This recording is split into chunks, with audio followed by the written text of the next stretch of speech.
Bienvenidos a El Dulce Veneno de la Novela Negra, este espacio sonoro donde recorremos algunas de las mejores páginas de la literatura policial.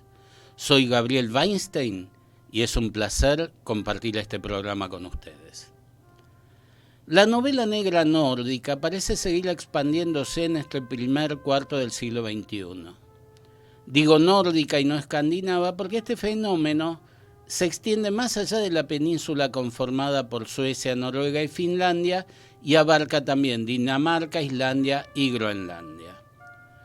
Los pioneros en esta vertiente fueron una pareja literaria y sentimental de escritores suecos, Mads Sjöwall y Per Wahlöö, quienes en 1965 dieron inicio a una serie de 10 novelas protagonizadas por los integrantes de la Brigada de Homicidios de Estocolmo, comandados por el inspector Martin Beck.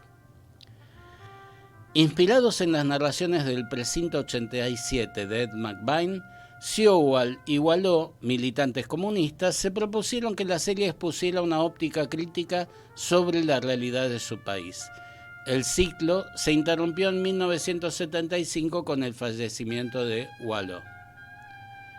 16 años después, en 1991, Henning Mankell publicó Asesino sin rostro, la primera de las novelas del inspector Kurt Wallander que retratan tiempos muy diferentes. La Suecia del estado de bienestar entró en crisis.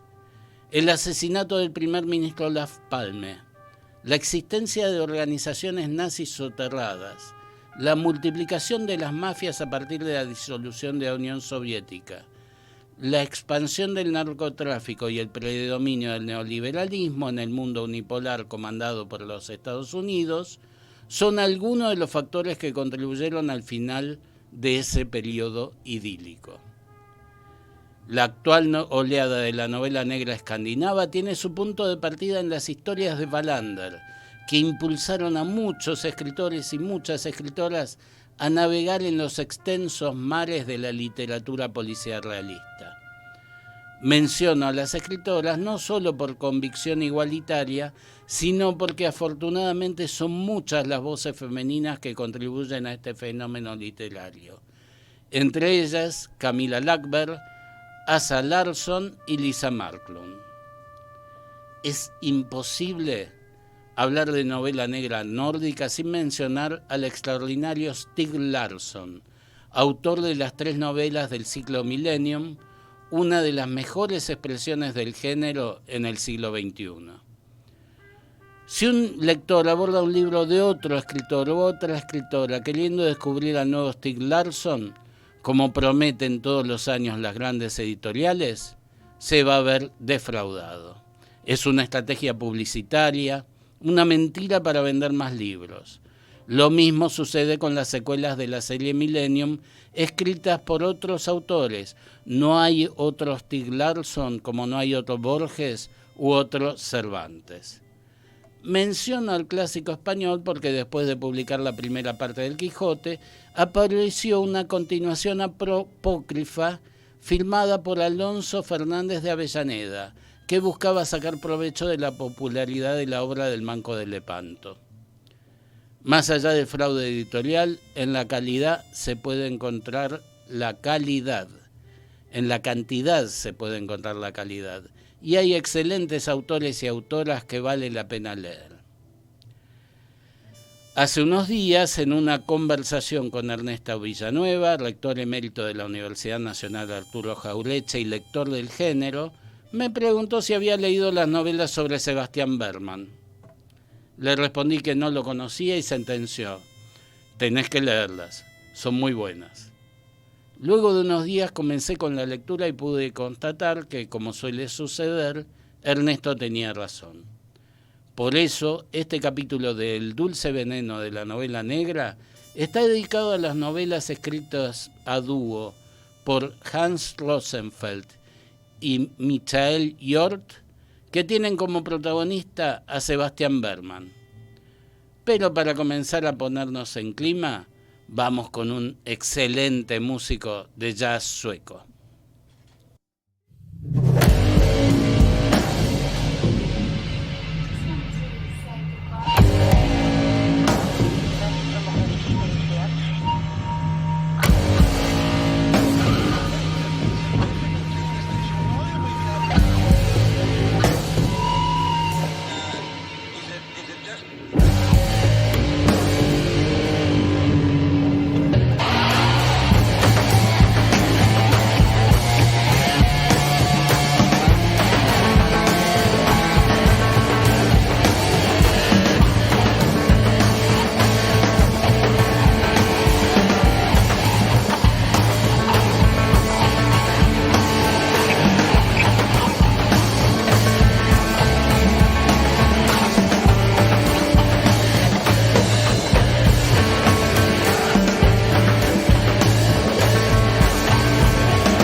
El Esbjörn Svensson Trío interpretaba Leucocito. El hombre no era un asesino. Se lo iba repitiendo mientras arrastraba al chico muerto cuesta abajo. No soy ningún asesino. Los asesinos son criminales, son mala gente. Las tinieblas les han devorado el alma y ellos, por diferentes razones, han abrazado la oscuridad y la han hecho suya de espaldas a la luz. Él no era malo, al contrario. ¿Acaso no lo había demostrado en los últimos tiempos? ¿No había renunciado casi por completo a sus sentimientos y a su propia voluntad, e incluso había reprimido sus impulsos por el bien de los demás? Poner la otra mejilla. Era justo lo que había hecho él. ¿Acaso su presencia en esa hondonada cenagosa, en medio de la nada, con el chico muerto a rastras, no era una prueba más de que quería hacer lo correcto, de que debía hacerlo, de que nunca más volvería a traicionar su confianza? El hombre estaba en forma, muchas horas de gimnasio. Sin embargo, se detuvo jadeando. Pese a su juventud, el chico pesaba bastante. Pero ya faltaba poco.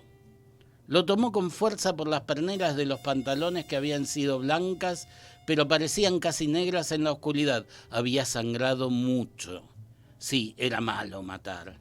El quinto mandamiento decía: no matarás. Pero había excepciones. La propia Biblia exhortaba en varios pasajes a matar por causas justas. Había gente que lo merecía, a veces lo malo era bueno. No había nada absoluto.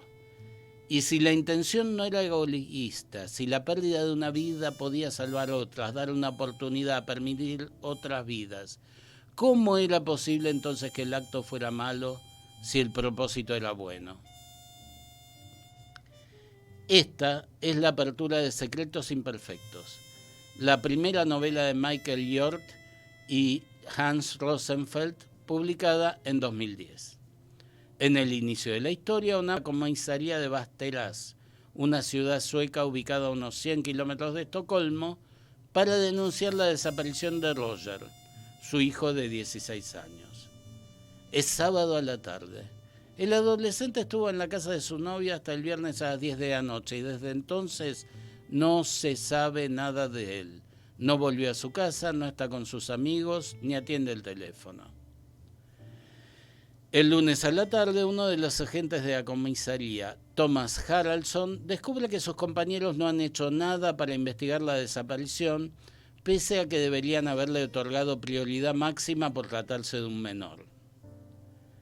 Haraldsson, un policía particularmente torpe, pero con muchas ganas de subir en el escalafón, se hace cargo del caso y comienza a investigar, aunque está convencido de que el joven se debe haber escapado a Estocolmo para vivir una aventura.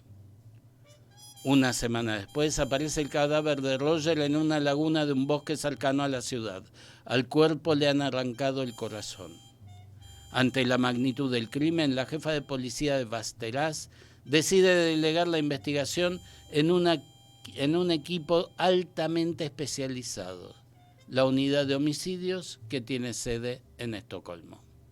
El responsable del grupo es Torkel Höglund, un hombre absolutamente dedicado a su trabajo que no parece tener una vida personal. Desde su segundo divorcio, tenía la impresión de que solo lo llamaban para anunciarle alguna muerte repentina. Hacía más de 3 años que nadie le telefoneaba para preguntarle si iría a casa a comer o para decirle alguna otra trivialidad igual de agradable. Lo secundan Úrsula Andersson, técnica forense, Vanja Littner, una investigadora extremadamente eficiente, y Billy Rosen, especialista en tecnología. Úrsula es una destacada especialista en la escena del crimen y, más allá de su insatisfactorio matrimonio, desde hace varios años mantiene una relación extraconyugal con Torkel. En cuanto a Vanja Littner, según Torkel, su mejor aliada en el equipo.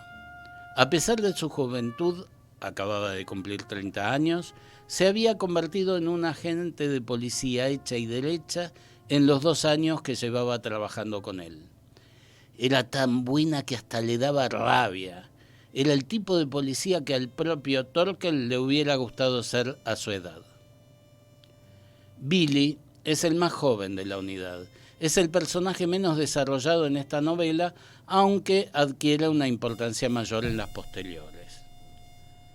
Torkel reconocía que Billy tenía muchas cualidades y que sus conocimientos tecnológicos e informáticos lo convertían en un valioso miembro del equipo, pero no recordaba ninguna ocasión en que hubieran comido o cenado juntos ellos dos solos.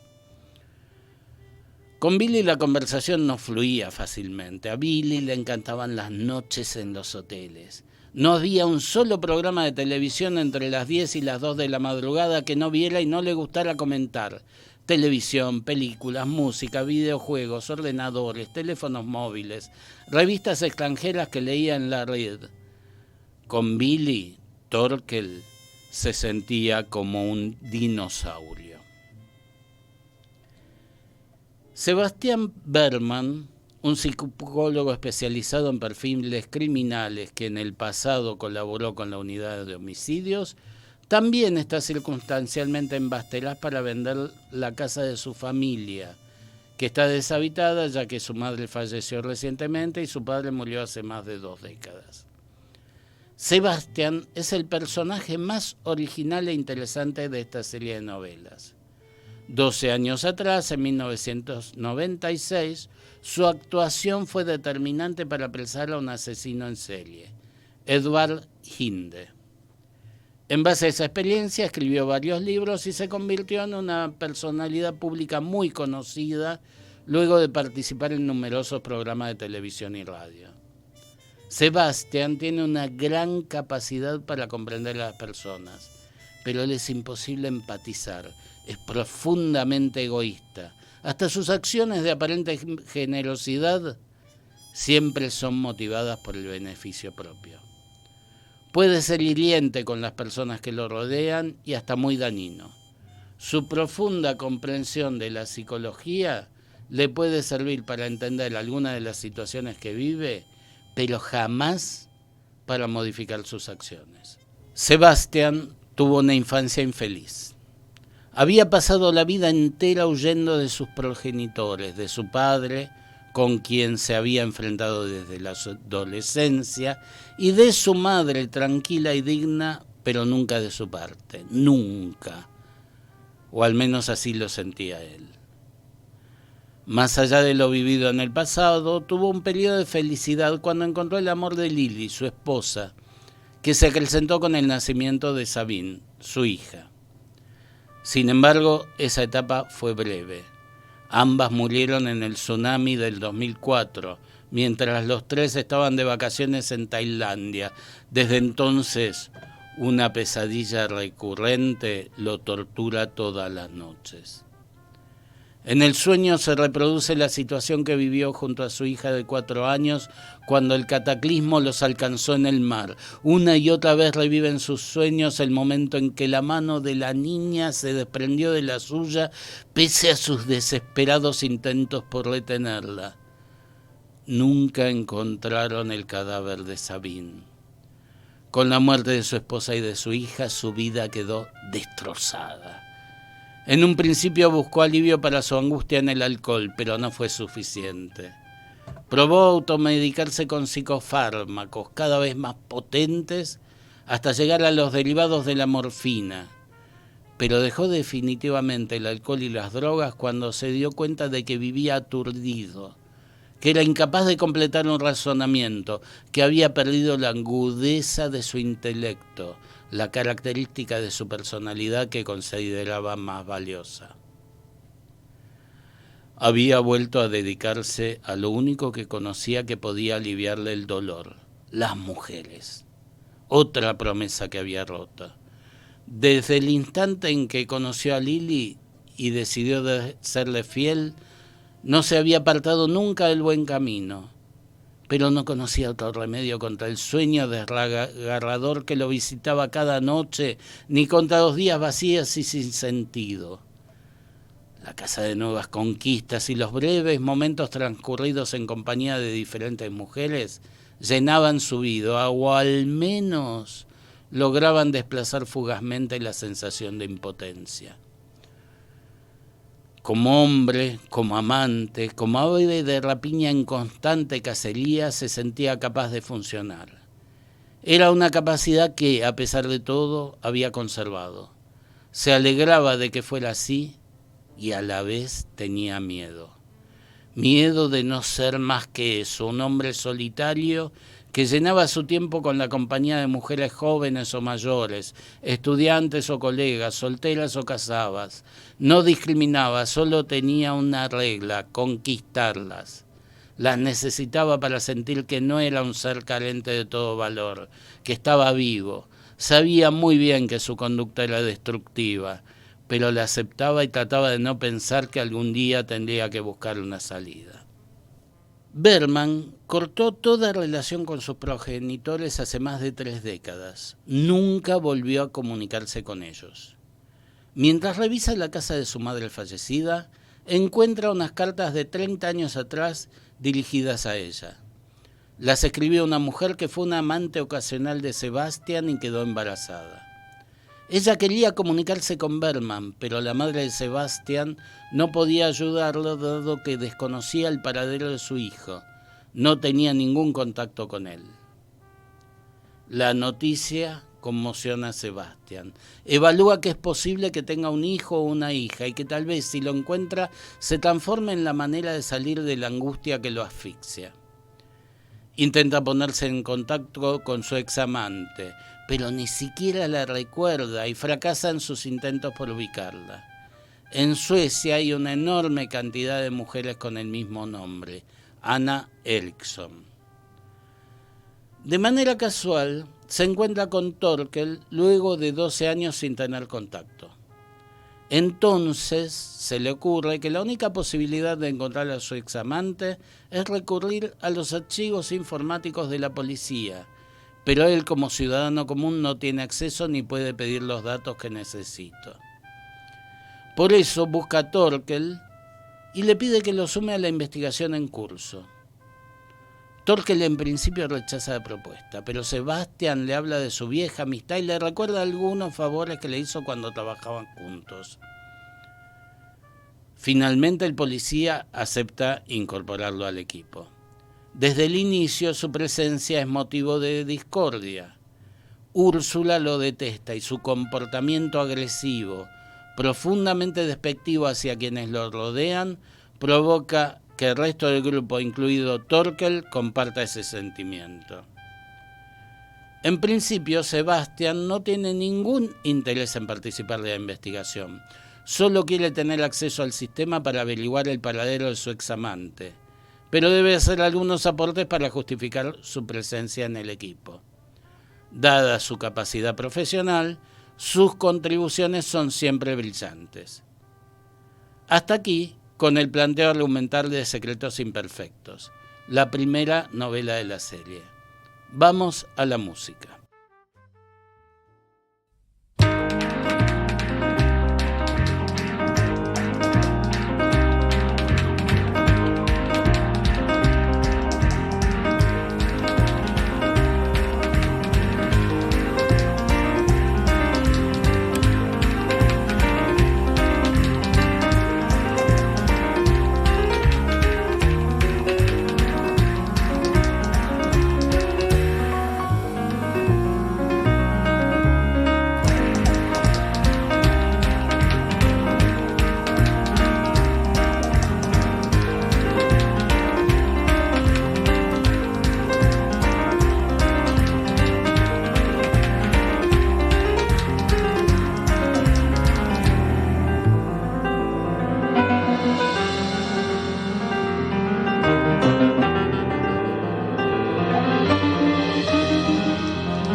El Esbjörn Svensson Trío hizo Gold Rap.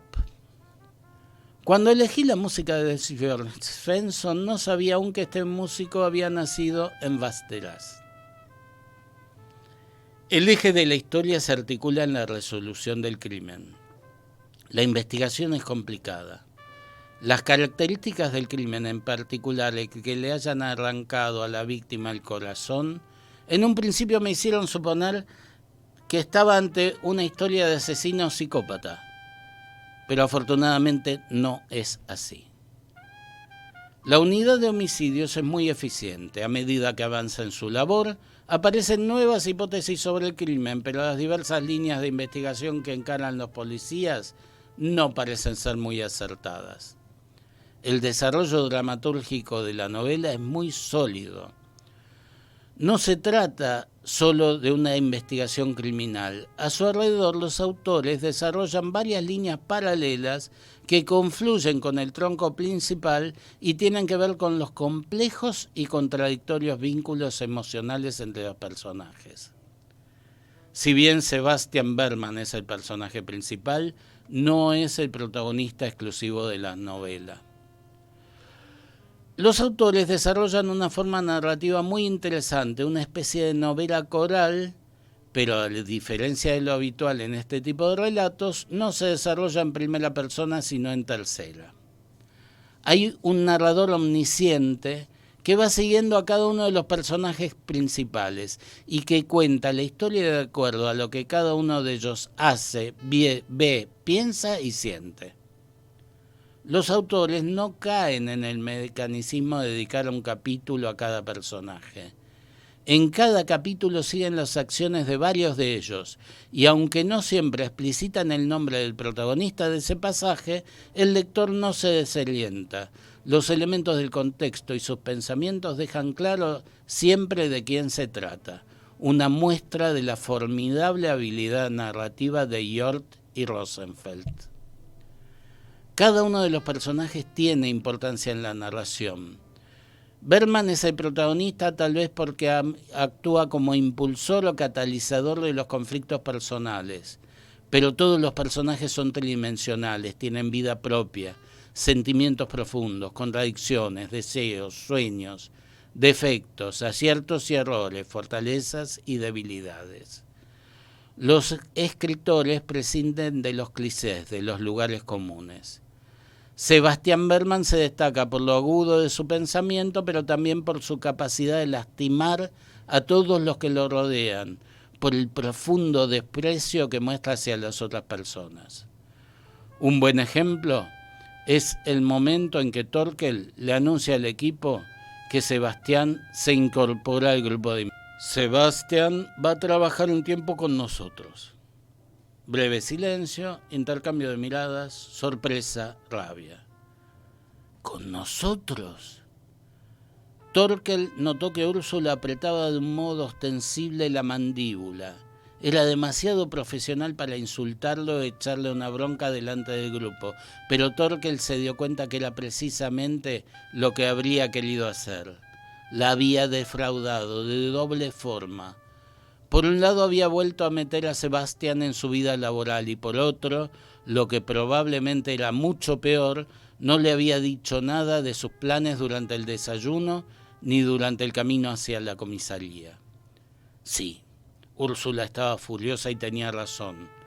Torkel tendría que dormir solo durante el resto de la investigación y quizás durante más tiempo. Así es, respondió. ¿Por qué? ¿Qué tiene de particular este caso para que necesitemos al gran Sebastian Berman? Todavía tenemos que resolverlo y Sebastián está disponible. En las líneas siguientes, Torkel piensa si no es errónea la decisión de incluirlo en el grupo hasta que Sebastián interviene. Además, he adelgazado bastante. Los cuatro se volvieron al mismo tiempo y miraron sorprendido a Sebastián, que se enderezó en la silla. ¿Qué? Úrsula ha dicho que soy el gran Sebastian Berman, y lo cierto es que he adelgazado y ya no soy tan grande. Claro que si hablamos de tamaños, Puede que Úrsula estuviera pensando en otra cosa. Sebastián la miró con una sonrisa cargada de intención. ¿Quieres dejarlo ya? No han pasado ni 30 puñeteros segundos y ya tienes que estar fastidiando. Úrsula se volvió hacia Torkel. ¿En serio nos estás pidiendo que trabajemos con este individuo? Sebastián extendió los brazos en señal de disculpa. Perdón, mis más rendidas excusas. No sabía que una alusión a un gran intelecto pudiera causar tanto escándalo en este grupo. Úrsula se limitó a resoplar, negó con la cabeza y se cruzó de brazos. Cuando se volvió hacia Torkel, su mirada expresaba con claridad que estaba esperando una solución y que esa solución debía incluir necesariamente que Sebastián se fuera. Vania, que no tenía ninguna experiencia anterior con él, lo miraba con una mezcla de desconfianza y fascinación, como si fuera un insecto extraño bajo un microscopio. ¿Eres así de verdad? Sebastián volvió a separar los brazos. Todo este fantástico cuerpo es auténtico. Torkel sintió que el embrión de la duda crecía aún más. Las cosas solían salirle bien cuando se dejaba llevar por la intuición. ¿Pero ahora qué? ¿Cuánto había pasado? ¿Cuánto tiempo? 3 minutos y el ambiente de la sala ya era el peor en muchos años. O quizás incluso el peor desde que tenía memoria. Sebastian Berman no solo tiene la costumbre de ofender a quienes lo rodean, su egoísmo lo lleva a realizar acciones dañinas para su entorno. Cuando tiene un acto de aparente generosidad, en realidad ha evaluado cuál es el beneficio que va a obtener. Vale aclarar que el provecho que busca no es económico. Lo que desea el personaje es encontrar un camino para volver a darle un sentido a su vida para escapar de las pesadillas que lo asfixian. Me parece que este es un buen momento para otro tema de Esbjörn Svensson.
era In My Garage, por el Esbjörn Svensson Trío. La serie completa hasta el momento es de 8 novelas y puedo suponer que es posible que los autores escriban por lo menos alguna más. Son muy pocas las series de novelas tan largas que se sostienen sin perder calidad. Solo los grandes escritores lo logran. En mi opinión, en la mayoría de los casos las series se prolongan en una repetición de esquemas ya probados, en muchos casos para satisfacer las apetencias de los lectores. Vale recordar que por esa razón Conan Doyle tuvo que revivir a Sherlock Holmes, o alentados también por la industria editorial ante el éxito económico. En este caso, a medida que iba terminando cada una de las novelas, quería seguir leyendo. Aunque las tramas policiales son desparejas, los personajes y sus vínculos están desarrollados de manera brillante y en muchas ocasiones inesperada. Hjort y Rosenfeld construyen historias apasionantes y sorprendentes. Por otra parte, cada libro deja abierta una intriga acuciante que se desarrolla en la o las novelas posteriores. No puedo contarles acerca de lo que sucede con los personajes sin estropearles el placer de descubrirlo en la lectura, pero puedo recordar sintéticamente algo de las tramas policiales. La segunda novela, publicada en 2011, se llama en castellano Crímenes duplicados. Aquí aparece un lugar común que detesto, el del asesino en serie que mata según un ritual. Creo que se trata de un recurso muy repetido y, salvo excepciones, empobrecedor del género. En este libro, la unidad de homicidios debe actuar para esclarecer una serie de asesinatos de mujeres que recuerdan a los de Edward Heinde, el psicópata que Berman contribuyó a encarcelar y que sigue en la cárcel después de 15 años. Este planteo en principio me hubiera llevado a abandonar la lectura, pero Hjort y Rosenfeld son tan talentosos que continué leyendo fascinado, no tanto por el desarrollo de la investigación, que está sólidamente desarrollada, sino, como les dije, por los vínculos y conflictos entre los personajes. Muertos prescindibles es la tercera novela, publicada en 2012. El punto de partida es el hallazgo de 6 cadáveres enterrados en la montaña. A mi entender, es uno de los mejores libros de la serie en cuanto al argumento policial, que tiene interesantes derivaciones políticas. La cuarta, de 2014, es Silencios inconfesables. Una familia es asesinada en su casa.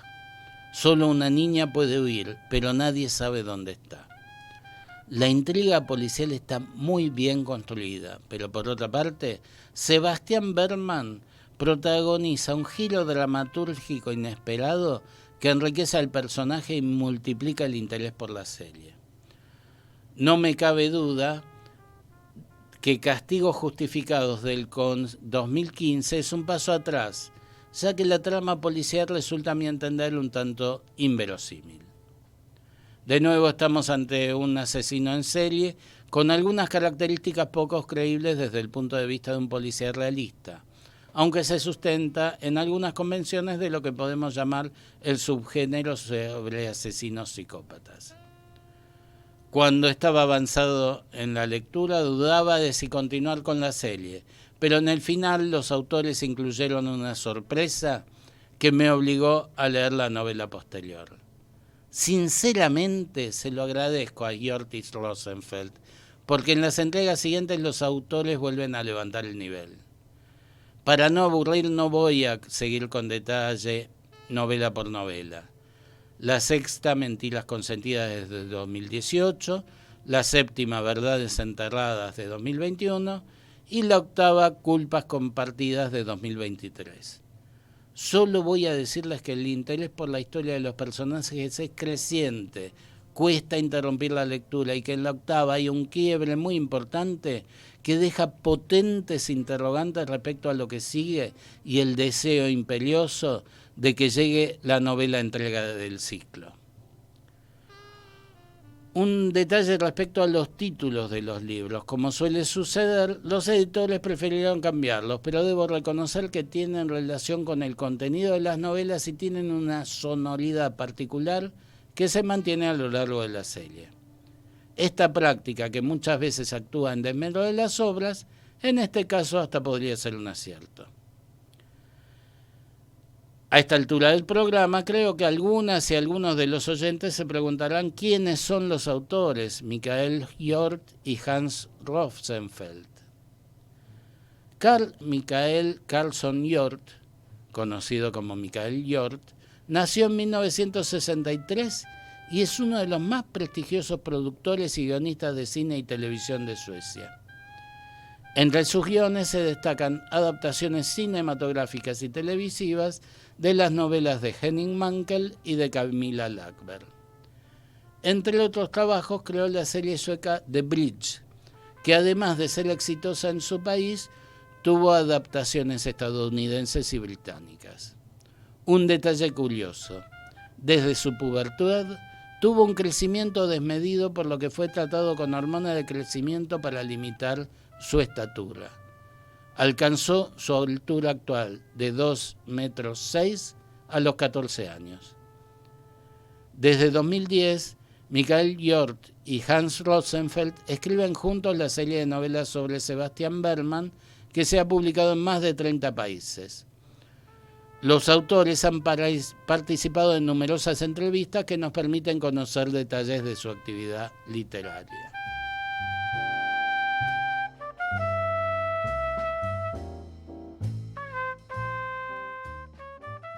En una de esas entrevistas explicaron por qué eligieron dedicarse a la literatura policial. Es un género que disfrutamos mucho. Con un asesinato como punto de partida, la trama se desarrolla de forma natural desde el principio, lo que la hace emocionante de seguir y escribir. Además, es un género perfecto para explorar las diferentes sociedades, personajes, temas y más. Se requiere mucho trabajo argumental para crear un buen thriller, y nos encanta la narrativa. Michael Hjorth, además, se refirió a las características de la novela negra escandinava. Digamos que el thriller nórdico tiene más matices que el anglosajón. La cultura anglosajona, sobre todo si hablamos del noir, es bastante más maniquea, se plantea menos preguntas. Pero en Suecia preferimos la mencionada escala de grises. Construimos tramas más complicadas. Nos interrogamos acerca de los porqués del asesino y, más concretamente en nuestro caso, vamos incluso un paso más allá e imaginamos un personaje que es al mismo tiempo brillante y desagradable. En cuanto al origen del protagonista, Rosenfeld explicó: Sebastian Bergman se desarrolló inicialmente como una serie de televisión. Michael había producido la serie Wallander en la televisión sueca y alemana, con Rolf Lassgard como Kurt Wallander. Rolf Lassgard quería interpretar a alguien más antipático, y a ambos nos pareció una gran idea y comenzamos a desarrollar a Sebastian Bergman. En una de las entrevistas les preguntaron cómo un protagonista que tiene tantos rasgos de carácter groseros y antipáticos atrae a tantos lectores. Rosenfeld respondió que en realidad ellos mismos quedaron bastante sorprendidos. Creo que lo más importante es que realmente lo amamos, que nos encanta escribir sobre él increíblemente, y aunque es un oso tosco, no es del todo malo y no tiene todos sus lados oscuros. Él simplemente no puede hacerlo mejor. Intenta ser mejor persona, inclusive para los demás, pero fracasa estrepitosamente. En realidad no está nada contento cuando vuelve a lastimar a otras personas.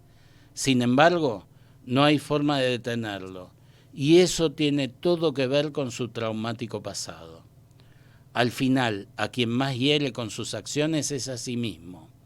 Eso lo hace muy trágico y probablemente es la razón por la que tantos lectores simpatizan con su destino, más que si simplemente hubiera sido malo. Michael Hjorth añadió: me encanta la idea de un psicólogo brillante que tiene que analizar a otras personas pero no puede ponerse en perspectiva y está psicológicamente en desacuerdo consigo mismo. Él siempre toma las decisiones equivocadas porque está impulsado por un ego enorme y un pasado sin resolver. Es un hombre brillante que tiene una increíble cantidad de defectos. En cuanto a la manera de escribir juntos, Hjort explicó: siempre empezamos juntos con la historia general y luego la demás. Esto lo hacemos en una pizarra, en post-it y finalmente en la computadora. Luego dividimos el trabajo.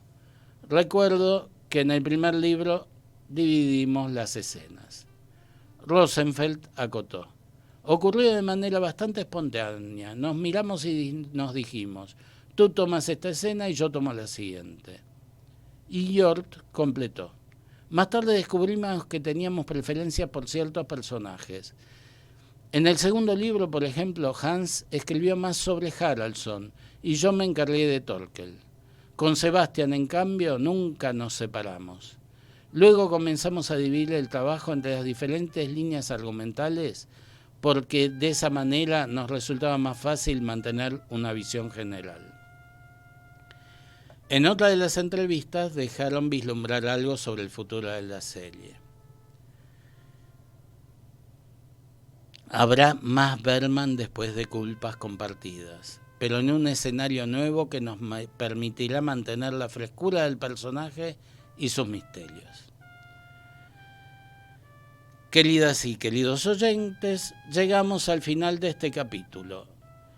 Le agradezco al operador Gabriel Barrios y al editor Milton Cardoso. Como siempre, nos vamos con música.